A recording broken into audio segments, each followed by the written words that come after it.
Alisha, welcome to the podcast. Thanks for having me. Thanks for making us the sign. You're welcome. That my husband did that. Thanks, I won't take Trey. any credit. Shout out to Trey. Shout out. Ooh, I'm so excited that you're here. Thanks for having me. I've been after Lauren's, she was so nervous, and I was like, maybe I'm nervous too, because I wasn't, and I was like, maybe I'm nervous. But maybe then I should get nervous. we've had such good feedback on the podcast, so I love the it. podcast listeners are like our tried and true. Like They it's like are. it's like a group that's like so good. And if you're listening today and you're like debating if you want to be a podcast listener or not, like you're on the fence, I just want to invite everyone to go deep with us and put us in your car. We're trying to put this podcast anywhere where you listen to podcasts, Spotify, iTunes, all of it. Yes. Take us in different places. We want to help you grow and share our stories throughout it, because there is just so much value here in this team that we don't get to talk about on the show, that we don't get to talk about on a YouTube video. Yeah. And like, we're real people, and I think you're going to really enjoy, especially hearing your story and just like everything you've been through and how you ended up here. What's funny, I have to start off. And it's funny you have the messages. Yeah. You were the first person that I was like, I really could see them on my team. Mm-hmm. Like when you first started? When I first started back in the day, I was like, your style. I took a painting class from you. At What a did you local paint? studio. I'll find the picture. Because I remember painting, so I'll remember if you were there. Yes, I took a class. It was with my friend Kendall. We gave what we painted to our grandparents for Mother's Day. Oh, which was really sweet. That is. And I just always remember like your spirit. I would see you at the coffee shop. I saw you in nursing school, and I was like, dang. You saw me at 60 being studying my life away. Yes. And I was morning. like, I literally would say, dang, I lost it. Like, you're gone. Like, you're committed to being a nurse. You're committed to being a nurse. So in today's podcast, I really want to go deep with you about your own story, because there's so many creatives listening that want to have a side hustle. They want to be a creative full time. Yeah. And I want you to, like, if you will and can, open up to how that has been for you. I mean, you still have an amazing business where you get to express yourself, and you get to express yourself here. So it's such a unique story. So it is. Which everyone's story is unique. Yeah. But it's been such a, like, I feel like I'm at a point now where I can give almost, I want to call it like a testimony to staying faithful to what God calls you to do. I think that this job is like, it's like a pivotal moment in my creative career. I feel like getting this job. So, but there's a lot of things. Yeah. I mean, I was 29 or I just turned, I was 29 when I started here. And so I went through my 20s before I got here. And so a lot happened. And here I am living my 20s. Yeah, Tater's in the midst. I'll pray for you. Thank you. I need it. So let's go back to like when I met you. May have first saw you working at the pottery studio when it was in the mall. Did you ever work there at the mall location? So we had the mall location, but I wasn't really, that was more of our temporary employees. So I was in the studio doing a lot of like planning out their schedule for projects. What was your life like back then? Like, were you full time at the pottery studio? Yeah. So I was full time then. I was Were you in school? No, I was living at home. I think I started there in 2014, and I had just went into paint. I was probably a waitress or something before that. But I just went in there to paint, and I just got to talking to the owner, and she was like, can you come in and like do stuff? Which I have a long history before that of just like doing creative things. Like I worked at the movie theater. I did all the window paintings there for them. I don't know, like you're so creative. I just literally would find ways to be making things everywhere that I was working. So I love it. Anyway, so she hired me. I don't know if we had an interview or she just hired me on the spot, but I would not be surprised if you were hired on the spot. I really don't remember an interview, so it's very possible. And I think she was looking for someone to teach her paint classes. So like the sip and paint was like huge for years there. So I started doing all of those. I would paint the design, and then I would make the calendar of all that we would do, like every single Friday and then Tuesdays. and some Sundays. And so I would come up with the designs, and then we would post a calendar, and people would sign up, and they would sell out. We would have like 70 people in class sometimes. They were like, it was lit. Yeah. It was a lot of people. I was one of them. Yes. I wish I could. I vaguely remember it, but yeah, I wish I'll I could. show you the picture and you'll like remember the Yeah, class. I think I'm so too. Sure. I think so too. It's amazing. So you were working there full time. Did you have aspirations at that time when you're working in this creative environment of like, I want to own like something for myself? Like, what was your thoughts as you were like, I mean, you were kind of doing it. It's full time. Yeah. How did you feel about being creative all the time at work? I loved it. I was also not getting paid a lot, which is the ongoing struggle for artists. Yes. It's amazing now because we have YouTube, and so it allows a lot of creative people to really make a living. It really does. I mean, it's just opened up such a different world of opportunities. So I was painting and doing that, and I want to say it was like 2016. I don't know. I feel like I had been there for longer than that. I don't know. I had been there for a few years, and I wasn't making a lot of money, and I was living at home, and I was like in my mid-20s. I was creeping up into my mid-20s, and I thought, I just need to do something. Like I need to get a real career. Like I was just sick of just living paycheck to paycheck, and I was like, I'm just gonna have to do something. And my mom had been obsessively for years wanting me to do nursing or like something in the medical field.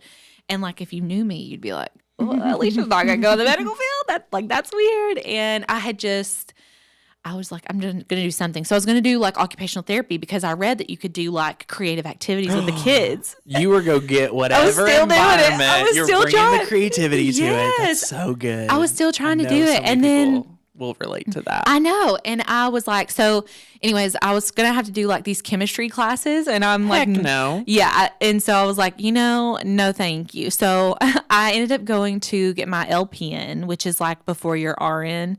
I went and got my LPN. I did it in 12 months. Wow. And that class, I mean, Kendall did it. Tanner's best friend, Kendall. I have never in my entire life prayed for someone more ever than when Kendall went through that LPN program. She's like, we're going to start with about 100 of us, and by the end, about 20 of us will make it. And that's how it is. It's very intense.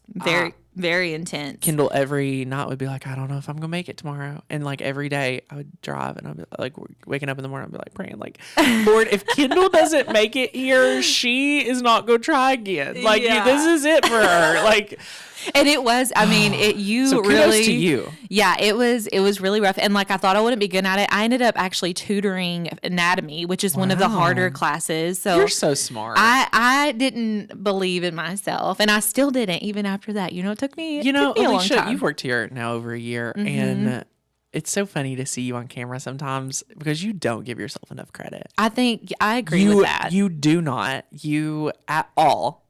Like at all give yourself near enough credit. I know. I'm working on it. What's up with it? I'm working on it. It's I'm in therapy. Me and Tanner. That's the story of the podcast. It literally is. But yeah, I have lots of problems with like self-worth and if I'm capable of doing things or not. And I think a lot of it is just rooted in people tried to encourage me to do things that my heart really wasn't in. Yeah. And so I would do them and I wouldn't necessarily be great at it because it's not what I was called to do. Right. And so I would be discouraged and feel like a failure. Yeah. And I wasn't pleasing the people around me. And so then that made me feel like a failure. And so I've been going through a lot of getting out of my people pleasing phase and into I'm going to do what I want because I know this is what I'm called to do. What's your biggest tip for someone that is also a recovering people pleaser? Mm-hmm. What would you say to them right now? Oh, probably, everyone's going to be a people pleaser to some extent. Yes. And I listened to a Mel Robbins podcast about that the other day. We love Mel Robbins, standing for Mel. Yeah. So she was just talking about how everyone to some extent is going to be a people pleaser. That's just how you get through life. You've got to have some type of happy medium. But I think whenever your gut is telling you to do something, stop ignoring it. It just gets louder. To please people. Yeah, because all it's going to do, it's going to keep coming back to you. It's going to keep coming back. And I think that's what happened in my nursing career. I think that's when, I did the LPN and I graduated from there. And we had some people come near the end of it, and they worked at a drug rehab. And I was like, that's what I want to do. I had, some family issues related to drugs. I had come out of a very, very, toxic relationship with someone who was heavily on drugs. And so I thought, I'm going to get this job. This will help me get some insight into why they think like this and why they would hurt me. And it was like this personal journey I had to go on. Yeah. And I loved that job. Wow. Loved it. I worked there for like a year and a half, and then I went to get my RN. And That's so crazy. why I went to get my RN, I don't know, y'all. I was just wilding out. I don't know. Do you feel like you still weren't fulfilled? Like, were you still trying to fulfill, all right, this is the entry level nursing. I want to get to the next level of nursing. What encouraged you to go for the RN? Honestly, it was probably just the financial aspect of it. I can make more as an RN doing the same things. Work. And so I was like, you know what? I'll just go. Was that another year program? Yes, it was a bridge program since I already had my LPN, and I already had actually went to college a little bit before. So I had prerequisites already done. So yeah, I did that. Took me 10 years to get a 2-year degree. If you're a community college person, they probably get that. Yeah. So I did that. I graduated. I graduated and had already started working in the hospital as a COVID nurse the first week of the national shutdown. So I started my bedside nursing career the first week of that March that everyone was locked in their houses. How was the hospital in March of 2020? Because for me here, especially where we live, I really don't remember much of a shutdown here in the South. Yeah. Right? It was stay-at-home orders. It was a soft shutdown. It was like a recommendation. How was it inside the hospital? Were you scared yet? I was terrified. I cried. But the night before I started, I remember I was painting. I was painting a pottery something in my downstairs living room, and my husband had fallen asleep on the couch. Aww. And I was just painting, and I was shook. I was like, what am I doing? I didn't want to do nursing anyways. I didn't want to do it. And so, but I was like, this is my trajectory. This is what I chose for myself. I'm being a responsible adult. I thought that's what it meant. I thought this is what everyone said I should do. This is what, And so I just woke up and went to work that day. And then I had my orientation that week. We obviously had to wear masks and all that. And then I started on the COVID floor right away. No way. And gowned head to toe. Full, what did they call that? PPE. Yeah. So, it was very scary. And that only lasted for about 8 months for me. And I was it was I was coming into my shifts and people were passing away. And I was this is a lot. I feel I carry and pick up a lot on energy. Yeah. And so that energy was just very heavy to me. And I was crying going to work, crying leaving work. And I thought, I cannot do this. Right. And I have friends who stayed for years. Yeah. They stayed from then on. And I'm like, y'all are you okay? What gave you, let's go back to your 6 months in, I assume, when you started, this is not sustainable for me. Would you, how long was it when you realized this is not sustainable for me? Probably, about 6 months. Yeah. Or so. Well, so what happened was I started working in the hospital as an LPN a few months before I got my RN degree. And if you're not familiar with nursing, you can get a nursing degree, but you have to pass your state boards in order to practice under that degree. So I had my LPN. I graduated school, took my boards, failed them. No way. Yeah, failed them. I passed my LPN boards first time. I just passed it with flying colors. I did great. RN, like I said, my heart wasn't in it. I failed it the first time, and I thought I will never take these boards again because I didn't want to. And my husband just encouraged me. He's like, if you just do it, just get it over with and you'll have that under your belt. It's yours. Yeah. And so I was like, fine, I'll do it. And then I didn't want to. I just told in me, I was like, this is not it for me. Right. And like, even if I passed it, I didn't want to use my license. And so I did it again and I failed again. I failed twice. And can't believe I'm even admitting that. I don't really tell people that happened. So what did you do? And so I gave myself like maybe a month more at the hospital. And I told Trey, I said, if I fail my boards, that's like the second time before I took it. I said, if I fail again, I'm starting my own business. That's what I want to do. And what did your husband say? Let's just pause. Okay. Because there's a lot of people here that would love to have that hard conversation with their spouse. They would love to have that hard conversation with their significant other, friend, family member, mom, dad, what have you. How, like, were you just so frustrated that you were like, I don't care what he says? Like, let's go back to the headspace.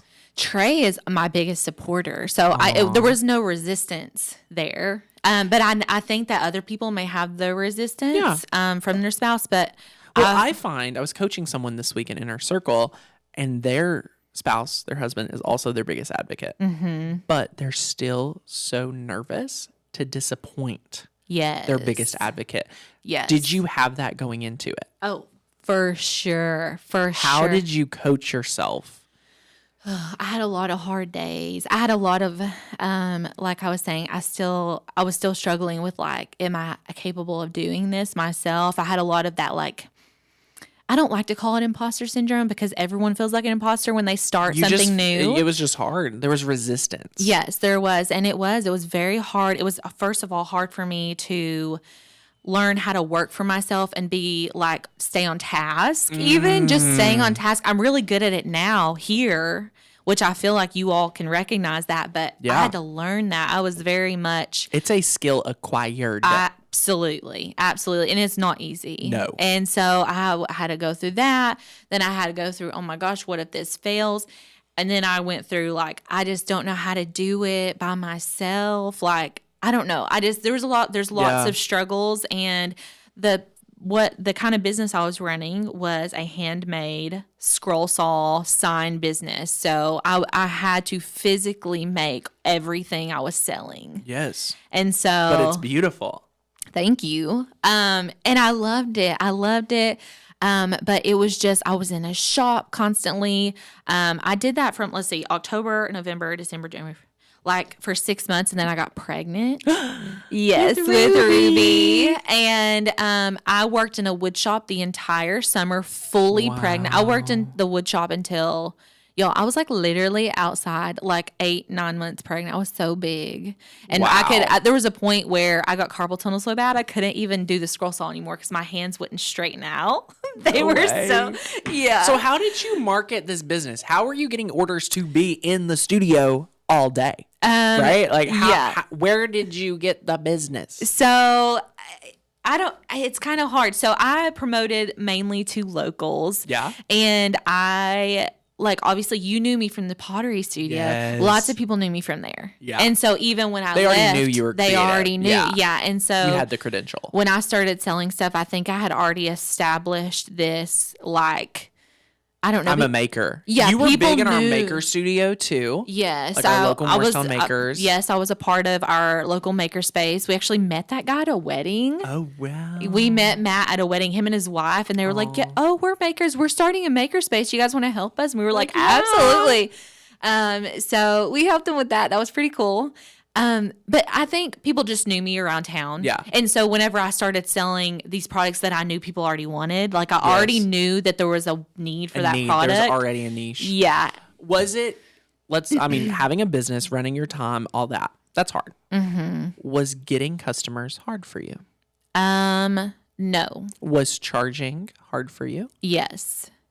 So I initially was not charging enough. Mm-hmm. I listened to some YouTube. I can't even remember who it was. Someone gave you a new curriculum on pricing. Yes. Yeah. She just gave me a new perspective. Yeah. And she was talking about how, and I've talked about this in maybe an Inner Circle a little bit, but, she was talking about how you attract the type of customer based on your pricing. So if you're quoting a sign at $20, but it's like a $70 sign, you're attracting the customers that are willing to only pay $20, or you're attracting the customers that are willing to pay $70 for the same exact sign. And so I was making these signs and I was like, what are these really high-end sign people, like what are they charging? And like I feel creating the niche here. I had to really believe that what I was making was high quality enough to sell at the price point that it really should be selling at. So how did you transition your business to this higher price point? Honestly, I don't remember if I just like posted on social media or something. I was just winging it. You just did it. I think I just started telling people it costs more, and I got a lot more no's. I got a lot of no's, but I got a lot more good quality yeses. And so I was doing less work for more money, which is like the goal, right? It's the goal. So that's the less hustle, more profit. Less hustle, more profit, straight up. So that was kind of, and I realized, people are still willing to buy it. They still were. And I remember telling Trey, I'm like, they're buying it still. Like I couldn't believe it. It was crazy. And it did. It changed the demographic of people that were purchasing my items, which was nice. I mean, I had to go through, that was actually the piece of advice that I got when I was launching Makers Gonna Learn. I interviewed a lot of membership site owners and they said, Tanner, set your price at the highest so you never have to up your price. Yeah. And this was, 5 years ago. So the world was different. And I took that and I was like, you know what? $20 a month for a membership sounds a little crazy for the craft niche when some people are only charging like $6 to $7. Yeah. Like, who are you? Right. And I was like, who? They were like, who are you? And I was like, well, I'm Tanner and welcome to Makers Gonna Learn. Yeah. And, we show up at the capacity to serve to the level we do. Right. Because of the commitment and the financial obligation that the members commit to. Yes. So, it's a commitment and it's a mutually beneficial commitment. Like we are going to show up and serve, but you are showing up too financially and making that contribution. Right. We eliminate the need for multiple platforms at our price. And for us to go through that price increase recently was really hard for me. Yeah, it is. I never wanted to up my price. And it's just a lot of work. The people that were at the old price, I hope they are so happy to be there. I love being those grandfathered people. Yeah. And anyone new listening that's considering Makers Gonna Learn, we are just going to show up even better because of the price increase. It is. I think it's daunting just as a business owner, to feel like you've got to measure up to that quality. But you at first it's hard, but I think you get to a point where you're like, okay, I can do this. Exactly. Like, okay, I'm feeling good here. Yeah. 100%. And it just allows for more space for us to need less people, but still serve at our same caliber and to allow this all to function the way it does and invest in our business. And it's truly beautiful about what you can do. So I love that. I love it. I love hearing your perspective because we just went through it, as a company, we just did it. Yeah. Which is, it was super scary. It was. I thought like, what if no one joins? What if people leave us? And then the morning that the price increase actually occurred, like 2 people joined. And I was like, wait. They're okay with it. They're okay with, like, people still see the value. Like, like it was, I'm still nervous today. Like I'm not even like through it. Like I'm still in it. Are you? Yeah, I think I'm still in it. That's okay. No, it's okay. It'll take like a year. Yeah. That's fine. It's a big adjustment. It's a big adjustment. Yeah. But the price isn't much more. Like y'all, it's not much. Yeah. But it's a little bit. So you're working in Squirrel Salt. You're pregnant with the baby Ruby. Yes. First time mama. First time mom. How? I can only share from like my reach out to you. But before I reached out to offer you to come in for an interview, whatever, where were you in your business? So at that point, before I had Ruby, but near the end of my pregnancy, I thought I can do this. Like I can work in the shop, like while she naps. I don't know why I thought that. I swear I was like, when she's napping, I'll go out there and get on the saw. That's so cute. Yeah, it was First cute. time It was mom. cute that I thought that I could do that. Yeah, it was. Yeah. So I thought that was kind of what I was going to do. But at the end of my pregnancy, I actually had to stop working in the shop. I literally physically couldn't do it. So you were on bed rest. I wasn't on bed rest, but I was just, you were not I couldn't. So I got a job at a local florist. Like I said, I'll literally do anything where I can make stuff. And I kind of always wanted to work in like in floristry. Is that the word? And so I worked there. I was actually there whenever you reached out to me. So I was doing signs still. Right. But I was working for the florist just for like extra income. And then I'm trying to think of the time there. You had messaged me at the beginning of November. So like 2 weeks before my due date, you were like, hey, I don't remember. Should I read the exact Do you message? have it? Yep, Sure. I've got it. Okay. Sure. I don't. Tell me. Tell me what I said. Tell me what previous Tanner said. Yeah. Okay. Let me pull it up. So you had messaged me in 2018, which we briefly talked about. But then you didn't message me again until November of 2021. So my baby was born November 16th of 2021. So this was like 2 weeks before she was born. I love it. He says, first of all, I'll tell you what I thought of it after I read it. Tell us. It says, hi, friend. We're currently looking to hire a creative producer to join our Makers Gonna Learn team. Their role includes designing projects with cut files, hosting videos, helping prepare craft projects. It's a full-time role with this pay range. Is there anything is this something you'd be interested in? I'd love to connect if so. Yeah. And I was like, that was a mass message. I thought you like had sent it to like more than one person. It's so funny. I don't know why I automatically devalued that message. I was like, how many people I wonder did he send that to? Maybe I was like busy or something. Because I remember thinking, clearly you're busy. Too busy for me. No, but I was like, I don't know what this is about. And then I was like, I don't know. And so then, did I have to follow up twice to get you to respond? No. You responded? I responded the next day. Oh, okay, that's fine. And what did you say? I said, hey, I'm interested to hear more about it. If you'd like, we can communicate via email, whatever you prefer. Yeah. I can talk after lunch, blah, blah, blah, blah, blah. And then we set up a time and you called me after one of my doctor's appointments. Oh, yeah. And then I came in before the baby was born. Yes, you were very pregnant. It was huge. Yeah. And we kind of met then. What did you think when you left that first interview? Because I'll tell you what me and Courtney thought. Okay. Oh gosh, I'm nervous to hear what you thought. I was like still very unsure. Like I knew that you guys had been through some pretty big changes. Yeah. And I didn't know anybody. And so I was like, I don't know what happened. Like I don't really know like what the vibe is of everything. What did you and Trey think? Trey's your husband. Mm-hmm. What did you all think about that? Because I thought about that throughout the hiring process of like, people are going to watch my video. Uh-huh. People saw that. Like it's the first one I ever saw. That's so sad of my like. If you all are not new around here, it's actually 90,000 people have watched it. Yeah, it's definitely a real. Lots of views. What's funny is, first of all, people would come up to me in my real life, like at the gym, and it was like, Tanner, are you okay?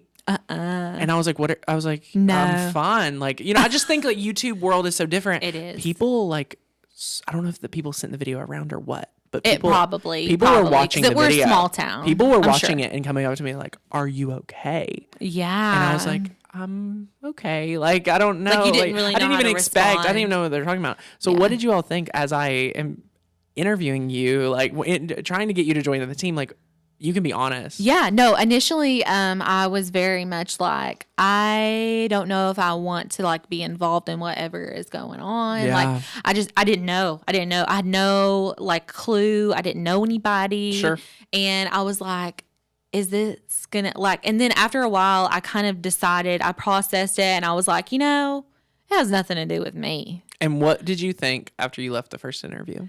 I just thought. I can't hardly remember. Come on. I was probably thinking, I feel like maybe I was still unsure. I was kind of on the fence, but I thought this is really cool. It was totally not what I expected. Uh-huh. Like I thought I was going to be working from home a lot more, like in my craft room at home. I didn't realize there was a whole film studio. Like I didn't really know what. We did get that option, right? You did. Yeah. We were open to that. Yeah, you did. Yeah. But my daycare ended up being on the east end of town, so I don't drive home to work. I just come to work and work.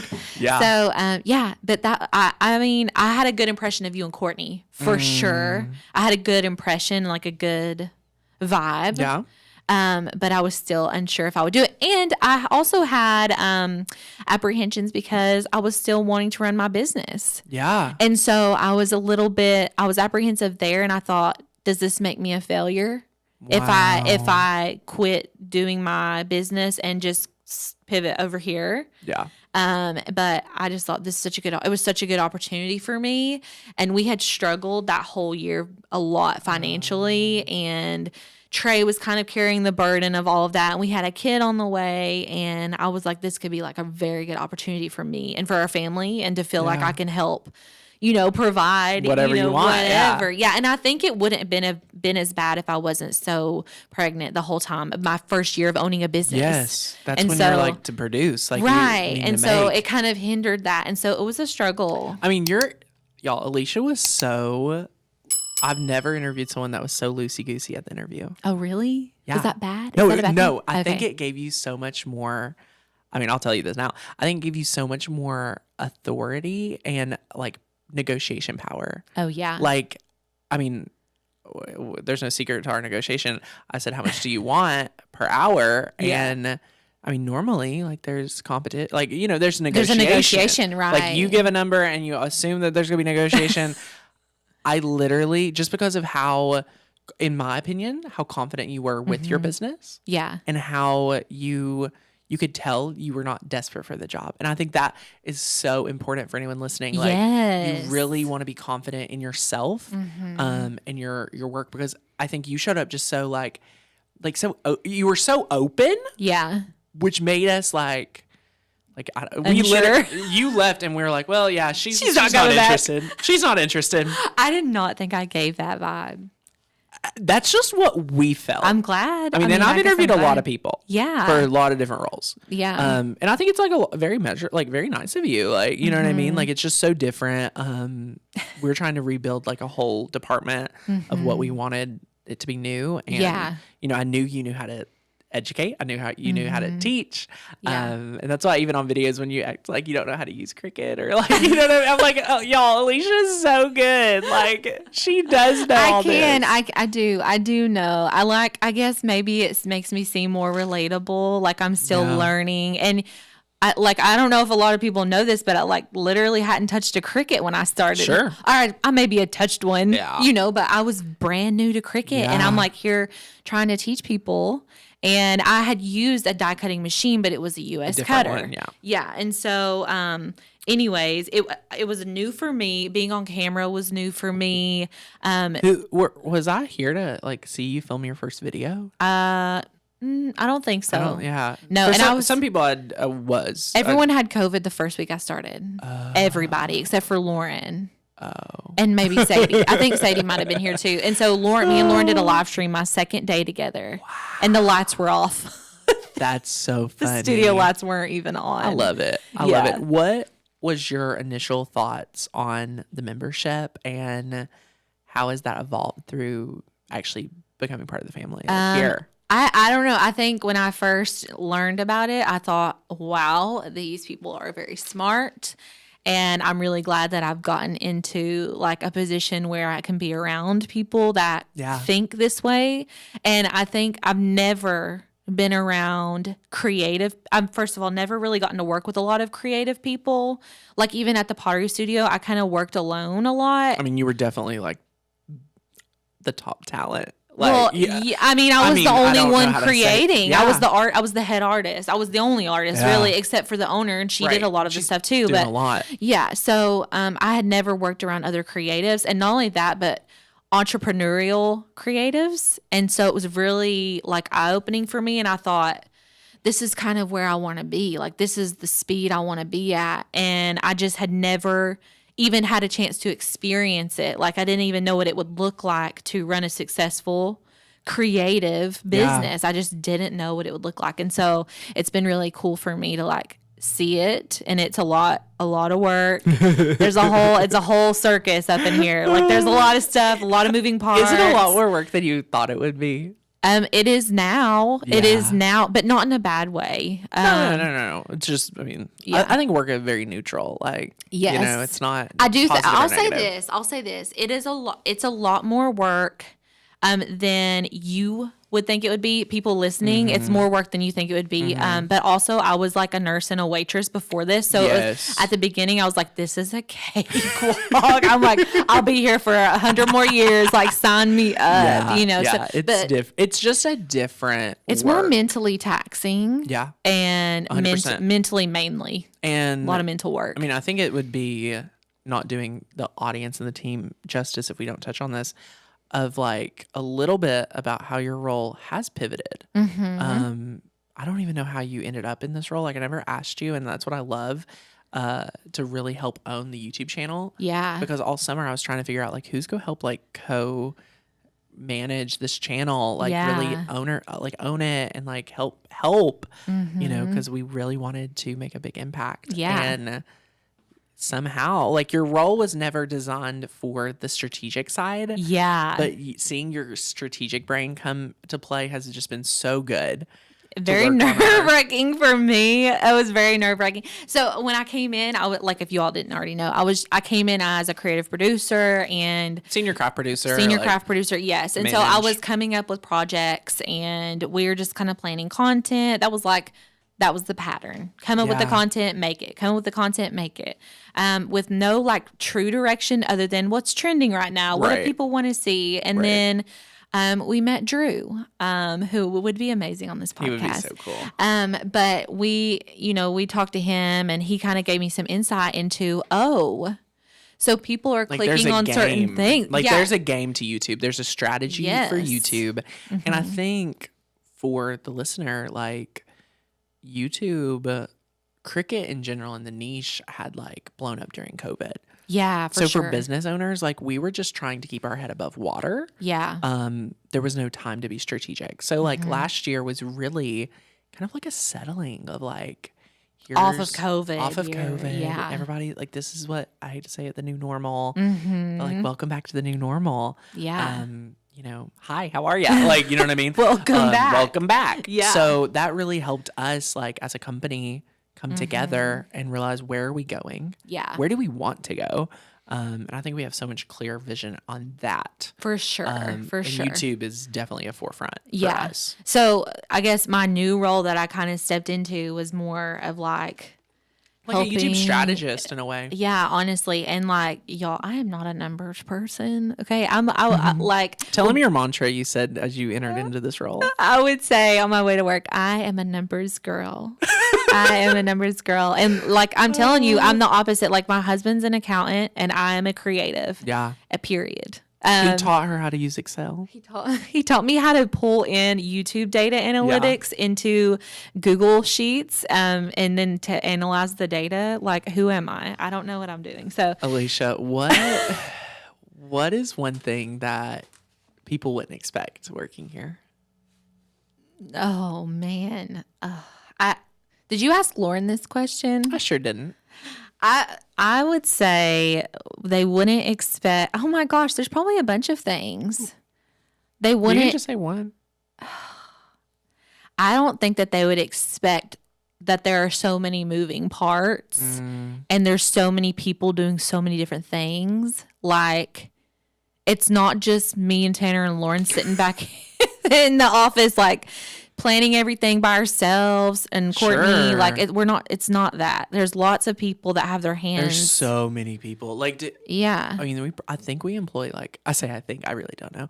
We employ like 20 people. Oh, really? Like, for Makers Gonna Learn? For Makers Gonna Learn. Oh man, I didn't even I mean, across the board. Many. I mean, that I knew there was a lot. I mean, there's probably 20. Yeah. I mean, if you really think about like full-time contractors that work full-time here, full-time employees, and like all, you know, like between it's crazy. Yeah. And so there's lots of people doing plus vendors. Like, we work with a lot of agencies and vendors to video production, ads. Like, we work with a lot of. I mean, there's a lot of people that plow this garden.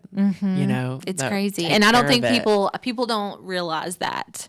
And I really think it's just because we're the ones that are on screen. Right. You know what I'm saying? Yeah, and I think a lot of people just have a preconceived notion about me. Would you say I'm a workaholic? You're a thinkaholic. Yeah. I think that you just have lots of really good ideas that you want to execute. I don't think you're a workaholic because I think that you take time for yourself. But I just think you're a very inspired person. Yeah, we have a lot to do. Yeah. Very little time here. And lots of good ideas that you just want. You have to, you're a creative person. If you think something up, you want to go ahead and let's do it. Like, let's get into it. So, I love it. But yeah. It's so cool. So, anyways. I did ask Lauren this, and I'm excited to hear your thought. Like, what's next for Alisha? Like, if you are watching this podcast like 5 years from now, like, what are you aspiring for yourself? Like, this feels like a job interview question. I know, but it's really like for people, like, just to see, like, what are you thinking? Like, what's next for you? Like, is there a certain type of person you want to be? Is there like I mean, I definitely have like personal goals. Work wise, I don't know. The reason I love this job so much is that you kind of see things in people and then you adjust accordingly. And so I feel like that gives me the freedom to kind of just imagine the possibilities are endless here. And so that's what I love about it. So I don't really feel like I need to have some like type of set goal. You know, we're not a corporation. Sure. But personally, I mean, I would like to just be a little bit more, I guess, confident. I've come far, but I guess just be more confident in like what I'm teaching and kind of own it a little bit more. I love it. I'm really bad for that. I think that you recognize that in me, but I'm bad for like not owning. I just recognize that you're like so good at it. Maybe. You know, like you're so good at it. I'm watching and I'm like, what? Like, you're the best I know at this. Like, what are you talking about? That's hilarious. Like, what are you talking about? Like, this is crazy. I don't want to like toot my own horn. Stop playing. I'm tooting the horns. I know. I should toot my own horn more. Yeah. That's funny. My gosh. But it's been a good little journey. Fun. Yeah. I hope we look back and just like laugh and be like, oh, me we too. were kids. Me like, too. You know what I mean? Like, that's what I hope. Like, this is so special. Like this podcast and like just capturing the season that we're in is so special. Yeah, so thank you for being here. Thanks for having me. Thanks for loving on our members and thanks for loving on our potential members. I love it. If you're watching the video, thanks for being here. We love what we do. Oh, I mean, in case you didn't know, it was we're having a good time. Secret, and now we told them. Yeah, we're having a good time here. Yeah, we love it. It is so much fun. But guys, thank you so much for being here. Thank you, Alisha, for coming on the show today and being so vulnerable about like just how you got here. And we were just so excited to see what's next for you and your family. You have so much great stuff happening. I know, lots of stuff we haven't talked about yet. So good. Oh my gosh. Well, Alisha. I almost called you Lauren. It's okay. If you didn't do it once, I would think something was wrong. I say it all the time. Y'all, thanks so much for being here. Be sure to leave us a comment. Let us know what is like what resonated with you most. Yes. I mean, Alicia's story is so unique and it's so cool. So definitely leave us a comment. Cannot wait to read them. We're going to be in the comments and we'll see you on the next episode of the Unfiltered Makers Can Learn podcast. #Unfiltered. Woohoo. Bye, guys. Bye. Thank you guys so much for watching a Makers Can Learn Unfiltered podcast. This has been such a fun time getting to hang out with you, and I want to make sure to let you guys know you can actually watch this podcast wherever you love to watch podcasts. So whether you want to consume it on Apple, Spotify, YouTube with an audio-video podcast, we got you covered, and I want to say thank you for hanging out with us today for another episode. If you guys have any questions, be sure to let us know down below. We are always constantly looking for podcast ideas, so if you have a topic you think we should cover that me or the team would love, drop it down below. If you need anything, reach out to hi@makersgonnalearn.com. And if you have not joined our amazing crafting community, check out makersgonnalearn.com. I will leave you an amazing offer right down below to get you plugged in and get started today. Thanks for watching, guys. Bye.